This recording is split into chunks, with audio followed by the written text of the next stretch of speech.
آدمی عورتوں پر قوام ہے، یہ بات تو سبھی اپنے بیٹوں کو بتاتے ہیں، لیکن قوام کا اصل میننگ کیا ہے یہ کسی کسی کو معلوم ہے۔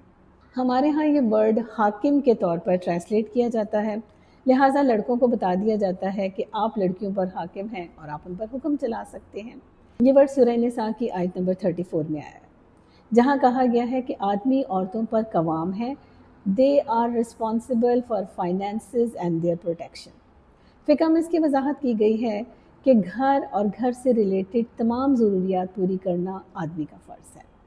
وہ اپنی بیوی کے رہنے کی جگہ کا ارینج کرے، اگر وہ علیحدہ گھر میں رہنا چاہتی ہے تو علیحدہ گھر میں رکھے، اگر وہ گھر کے کام نہیں کرنا چاہتی، جیسے کھانا نہیں بنانا چاہتی، صفائی نہیں کرنا چاہتی، تو آدمی کا فرض ہے کہ وہ ان چیزوں کے لیے ارینج کرے۔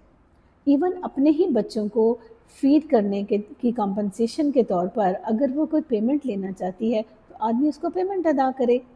اسی طرح پروٹیکشن کے کانٹیکسٹ میں آدمی اپنی بیوی کی جان، مال اور عزت کی پروٹیکشن کو انشور کرائے، اور یہ سب کرنے کے بعد بھی وہ اپنی بیوی پر کوئی احسان نہیں جتا سکتا، کیونکہ یہ وہ اس کے لیے نہیں کر رہا، یہ سب اس پر فرض ہے۔ لہٰذا وہ اپنی بیوی کے ساتھ پیار، محبت، شفقت اور رسپیکٹ کے ساتھ پیش آئے۔ تو یہ ہوتا ہے قوام کا اصل میننگ۔ میں نے تو اپنے بیٹے کو بتا دیا ہے، اب آپ کی باری ہے۔